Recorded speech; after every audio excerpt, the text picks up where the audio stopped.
نحمدہ ونصلی ونسلم علی رسولہ الکریم اما بعد فاعوذ باللہ من الشیطان الرجیم بسم اللہ الرحمن الرحیم سبحان الذی اسری بعبدہ لیلا من المسجد الحرام الی المسجد الاقصی الذی بارکنا حولہ لنُرِيَهُ من آیاتنا انہ هو السمیع البصیر صدق اللہ مولانا العظیم اللہم صلی علی سیدنا و مولانا محمد وعلی آل سیدنا و مولانا محمد وبارک وسلم وصلی علیہ۔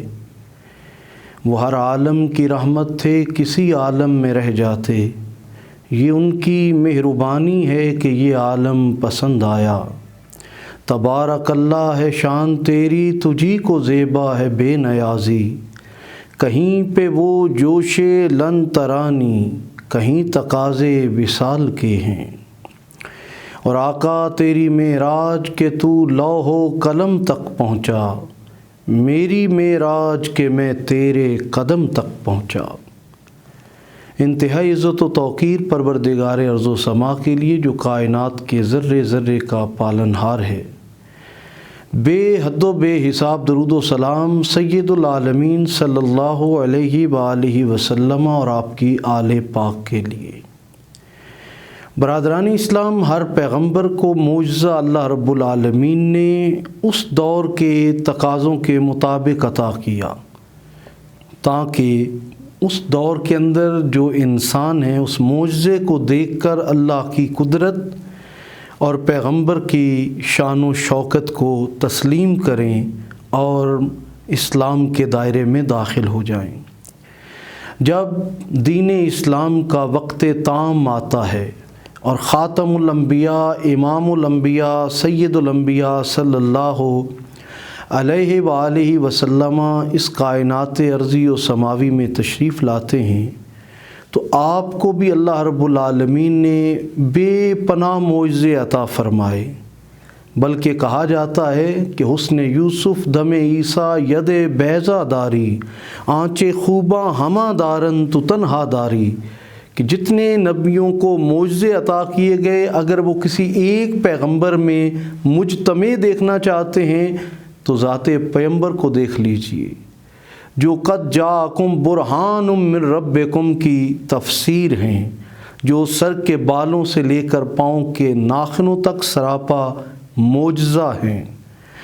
لیکن پروردگار ارض و سما نے اپنے محبوب کو شب معراج 27 رجب المرجب کو روح مال جسد اپنی بارگاہ میں بلا کر اپنی خاص آیات اور نشانیاں دکھا کر ایسا معجزہ عطا کیا کہ تسخیر کائنات کا شوق رکھنے والی آج کی سائنس جتنی بھی ترقی کر لے، وہ آقا کی گرد راہ کو بھی نہیں چھو سکتی، کیونکہ حضور کے بعد جو آپ کا نبوت کا دور ہے، اس نے صبح قیامت تک رہنا ہے، اور سائنس نے ترقی کرنی تھی، ایجادات ہونی تھی، ستاروں پر کمندیں ڈالنی تھی، تو اللہ رب العالمین نے معراج کی صورت میں ایک ایسا معجزہ دیا تاکہ سائنس جتنی بھی ترقی کرتی رہے بالآخر وہ یہی کہے کہ ہم ایک سیارے تک پہنچتے ہیں، ایک کہکشاں تک پہنچتے ہیں، تو آگے ہزاروں لاکھوں کہکشاؤں کا ایک اور سلسلہ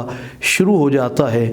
لیکن آقا کریم اس کائنات کے سارے سفر کو چھوڑ کر وہاں پہنچے جو لا مکان ہے، جہاں کا تصور ختم ہو جاتا ہے، اس سے آگے میرے آقا تشریف لے کر گئے، اور اس معجزے نے جہاں ایک طرف سائنس کو حیرت زدہ کیا، وہیں امت مسلمہ کو بھی سر اٹھانے کا اور سر اٹھا کے جینے کا موقع اور حوصلہ عطا کیا۔ پروردگار ارض و سما نے سفر معراج کا جب تذکرہ کیا تو یہ نہیں فرمایا کہ میرے محبوب آپ اعلان کیجئے کہ میں گیا ہوں، بلکہ قرآن حکیم کہتا ہے سبحان الذی اسری بعبدہ، پاک ہے وہ ذات جو لے گئی اپنے عبد خاص کو۔ سبحان فعلان کے وزن پر افعال تعجب میں سے ہے کہ وہ ذات جو عقل کی کنہا تک نہ آ سکے، جس کی قدرت و طاقت کو دیکھ کر عقل انسانی تعجب زدہ ہو جائے، حیرت زدہ ہو جائے، اسے سبحان کہا جاتا ہے۔ رب العالمین نے اس صفت کا ذکر کیا کہ جس کے مطابق اعلان یہ کیا جا رہا ہے کہ جس طرح رب کی ذات تمہاری عقلوں میں سما نہیں سکتی، اسی طرح معجزہ مصطفیٰ بھی عقل انسانی کو حیرت زدہ کر دینے والا ہے۔ فرمایا سبحان، پاک ہے وہ ذات جو لے گئی، جس نے سیر کروائی اپنے عبد خاص کو۔ اب سفر معراج کا انکار روح مال جسد عقل انسانی اس لیے بھی تسلیم نہیں کر سکتی کہ یہ معجزہ ہے، لیکن جو اس کا انکار کر رہا ہے اسے یہ سوچنا چاہیے کہ یہ ذات مصطفیٰ کا انکار نہیں ہے، صفات مصطفیٰ کا انکار نہیں ہے، بلکہ یہ قدرت باری تعالیٰ کا انکار ہے، کیونکہ رب العالمین یہ اعلان فرما رہا ہے ان اللہ علی کل شیء قدیر، میں ہر چیز پر قادر ہوں۔ تو رب العالمین آنے واحد میں اپنے محبوب کو اپنی قدرتوں کے جلوے دکھانے اور وراء الورا اور لامقام میں لے جانے پر بھی قادر ہے۔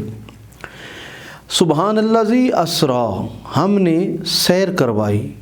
برادران اسلام، سیر وہ ہوتی ہے جس میں انسان تھکے نہیں، وگرنہ طویل سفر ہو تو انسان تنہائی میں تھک بھی جاتا ہے، لیکن سیر تب ہوتی ہے جب دوست ہمہ وقت ساتھ ہو۔ پروردگار عالم نے یہاں لفظ وہ استعمال فرمایا اسریٰ، ہم نے سیر کروائی، کہ میرا محبوب کسی لمحے بھی تنہا نہیں تھا، بلکہ ہماری رحمت اور برکات لمحہ لمحہ اپنے محبوب کے ساتھ تھیں۔ طویل سفر ہوتے ہوئے بھی میرے محبوب نے اس پورے سفر کو سیر کے طور پر اختیار کیا۔ یہاں فرمایا عبد ہی، ہم نے اپنے عبد خاص کو سیر کروائی۔ کہیں عقل کے گھوڑے پہ سوار ہونے والے لوگ یہ کہنے لگے کہ حضور تو ہماری طرح کے ایک عبد ہی ہیں، چونکہ لفظ عبد کا استعمال ہوا ہے تو اس لیے عقل انسانی یہ کہنے لگی کہ حضور ہم بھی عبد ہیں، حضور بھی عبد ہیں۔ قلندر لاہوری علامہ اقبال نے اس موقع پہ فرمایا تھا عبد دیگر عبد ہو چیزیں دیگر، این سراپا انتظار او منتظر۔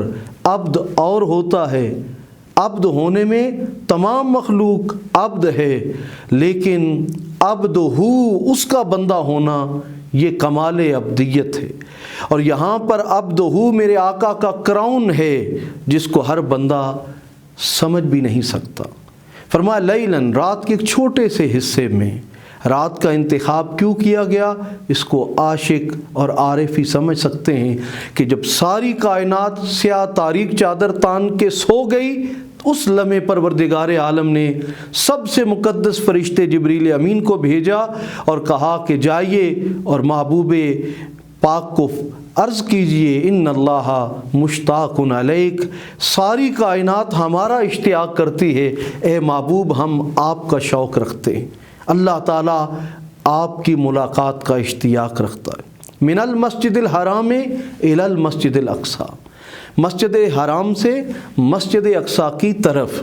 یہاں کچھ لوگوں نے یہ بھی محسوس کیا کہ شاید مسجد اقصی تک، اور ایسے تراجم بھی ہوئے، لیکن مسجد اقصی تک حضور کی نہیں، الا تک کے معنی میں نہیں بلکہ سمت اور طرف کے معنی میں استعمال ہوتا ہے کہ مسجد اقصی سے، مسجد حرام سے مسجد اقصی کی طرف ہم نے سیر یا معراج کروائی۔ یہاں مقصد مسجد اقصی بلانے کا مقصد کیا تھا؟ کیونکہ مسجد اقصی وہ ہے جس کے ارد گرد انبیاء کرام کی قبور ہیں، لیکن قرآن حکیم نے کہا کہ الذی بارکنا حولہ، مسجد اقصی وہ ہے جس کے ارد گرد ہم نے برکتیں رکھی ہیں۔ بھئی مسجد کے اندر برکت کا تو ہم ہمیشہ سنتے رہے کہ گھر میں پڑھو گے تو ایک نماز کا ثواب، مسجد میں پڑھو گے تو 27 نمازوں کا ثواب، مسجد نبوی یا مسجد اقصی میں پڑھو گے تو 50,000 نمازوں کا ثواب، کعبۃ اللہ المشرفہ میں پڑھو گے تو 1,00,000 نماز کا ثواب۔ لیکن مسجد کے باہر یا اس کے ارد گرد برکت یہ واحد مسجد اقصی ہے، جس کے لیے قرآن یہ خود فرما رہا ہے الذی بارکنا حولہ، اس کے ارد گرد ہم نے برکتیں رکھی ہیں۔ تو برادران اسلام، چونکہ انبیاء کرام جو حضور کے اجداد میں سے تھے، آقا کے خاندان میں سے تھے، ان کے مزار وہاں پر، ان کی قبور وہاں پر تھیں، ان قبور کے ہوتے ہوئے پروردگار عالم نے فرمایا الذی بارکنا حولہ، یہ مسجد اقصیٰ وہ ہے محبوب جس کے ارد گرد آپ کے آبا و اجداد کے مزارات ہیں، اس لیے ان مزارات کی صورت میں ہم نے برکتیں رکھی ہیں۔ اب آپ کا سفر کائنات کا سب سے بڑا سفر ہے، اس سے بڑا سفر آج تک کسی نے نہیں کیا، اور یہ سفر کل کائنات کی معراج ہے۔ اے محبوب، اتنے عظیم سفر کے لیے جب آپ تشریف لے کر جا رہے ہیں تو پہلے آئیے اور اپنے آبا و اجداد کے مزارات پر حاضری دیجیے تاکہ اس سفر کے اندر مزید برکتیں شامل ہو جائیں۔ بہت سارے ہمارے پاک و ہند کے اندر جو ہے وہ متوسلین اور محبین اولیاء کرام ہیں کہ جو جب بھی کسی سفر کا آغاز کرتے ہیں تو پہلے اپنے مرشدین کے اور اپنے پیران اعظام کے مزارات پر جاتے ہیں یا اپنے آبا و اجداد کے مزارات پہ جاتے ہیں اور پھر سفر کا آغاز کرتے ہیں۔ یہ سنت مصطفیٰ صلی اللہ علیہ وآلہ وسلم ہے۔ الذی بارکنا حولہ لنریہ من آیاتنا۔ یا اللہ، یہ اتنا عظیم اور طویل سفر کیوں کرایا گیا؟ یہ معراج کا مقصد کیا ہے؟ فرمایا لنریہ من آیاتنا، ہم یہ چاہتے ہیں کہ ہم آپ کو اپنی نشانیاں دکھائیں۔ انہ هو السمیع البصیر، اور علماء اور مفسرین نے فرمایا اس سے یہ جو ضمیر ہے انہ کی، یہ دونوں طرف لوٹتی ہے، خدا کی طرف بھی اور مصطفیٰ کی طرف سے۔ انہ هو السمیع البصیر، کہ بے شک اللہ رب العالمین سننے اور دیکھنے والا ہے۔ اور دوسرا یہ ہے کہ جب ہم نے اپنی نشانیاں اپنے محبوب کو دکھائیں انہ هو السمیع البصیر، تو ان نشانیوں کی برکات اور قرب الہی کی برکات تھی کہ محبوب دیکھنے اور سننے لگ گئے۔ سنتے تو وہ آقا پہلے بھی تھے، دیکھتے تو پہلے بھی تھے، لیکن اب سننے اور دیکھنے کا عالم یہ تھا کہ حضور نے فرمایا صحابہ، جو میں دیکھتا ہوں وہ تم نہیں دیکھ سکتے، اور جو میں سنتا ہوں وہ تم نہیں سن سکتے۔ سو برادران اسلام، سفر معراج جس کا بڑا مختصر سا تعارف اس آیہ مقدسہ میں موجود ہے۔ آقا کریم صلی اللہ علیہ وآلہ وسلم اپنے حجرہ مبارک میں سیدہ ام ہانی کے گھر میں آرام فرما ہیں۔ جبریل امین آتے ہیں، دیکھا حضور جو کبھی سوئے نہیں، جن کے لیے رب العالمین فرماتا ہے قم اللیل الا قلیل، محبوب قیام کیا کریں لیکن کچھ آرام بھی فرمایا کریں۔ آج چادر تان کے سو رہے ہیں، یہ مقام ناز و نیاز ہے۔ جبریل امین آ کر قدموں پہ بوسہ دیتے ہیں، کہا جبرائیل پہلے کبھی پاؤں نہیں چومے، آج کیوں چوم رہے ہو؟ کہا خود نہیں چوم رہا، چموانے والا رب خود چموا رہا۔ کہا جبرائیل کچھ مزہ بھی آیا؟ تو زبان حال سے جبریل عرض کرتے ہیں نہ جنت نہ جنت کی کلیوں میں دیکھا، آقا مزہ جو آپ محمد کی تلیوں میں دیکھا۔ کہا کیوں آئے ہو؟ کہا ان اللہ مشتاق الیک، اللہ آپ کی اشتیاق کی خواہش فرما رہا ہے۔ محبوب سفر معراج ہے۔ آقا کریم اٹھتے ہیں اور پھر کعبۃ اللہ المشرفہ میں تشریف لاتے ہیں۔ حضور نبی کریم صلی اللہ علیہ وآلہ وسلم کے سینہ مبارک کو چاک کیا جاتا ہے اور زمزم کو آقا کریم کے قلب خاص سے نسبت دی جاتی ہے کہ جہاں قدم اسماعیل کی برکت ملے وہیں قلب مصطفیٰ کی بھی نسبت اور تبرک امت کو نصیب ہو۔ حضور نبی کریم دو گانا نماز ادا فرماتے ہیں اور وہاں ایک براق سواری عطا کی جاتی ہے۔ حضور براق پہ سوار ہونے سے قبل آقا کی آنکھیں برسنے لگ جاتی ہیں۔ جبریل عرض کرتے ہیں کہ وجہ کیا ہے؟ کہا آج میرے لیے براق لائے ہو، کل پل صراط پہ جب میری گناہگار امت گزرے گی تو وہاں کیا لاؤ گے؟ تو جبریل امین عرض کرتے ہیں آقا میں اس بات پہ حلف دیتا ہوں کہ جب آپ کی گناہگار امت گزرنے لگے گی جس کے سینے میں رائی کے دانے کے برابر بھی آپ کا اور آپ کی آل کا عشق ہوگا، میں ان کے قدموں تلے اپنے نورانی پر بچھا دوں گا۔ حضور براق پہ سوار ہوتے ہیں، وہ برق رفتار ہے۔ حضور فرماتے ہیں مررت بے قبر موسیٰ ہوا قائم یصلی فی قبرہ، جب میں موسیٰ علیہ السلام کی قبر کے اوپر سے گزرا تو میں نے دیکھا موسیٰ علیہ السلام اپنی قبر میں کھڑے ہیں اور مجھ پر درود و سلام بھیج رہے ہیں۔ یہ وہی حضرت موسیٰ علیہ السلام ہیں کہ جنہوں نے خواہش کی تھی مالک میری قبر اس رستے میں بننی چاہیے جہاں شب معراج کے دولہا تیری زیارت کے لیے آئیں گے تاکہ ان کے احترام میں کھڑے ہو کر میں استقبال کر سکوں۔ میں براہ راست تو آپ کی زیارت نہیں کر سکا، لیکن میرے رب میں ان آنکھوں کو تو دیکھ سکتا ہوں جنہوں نے آپ کی زیارت سے مشرف ہونا ہے۔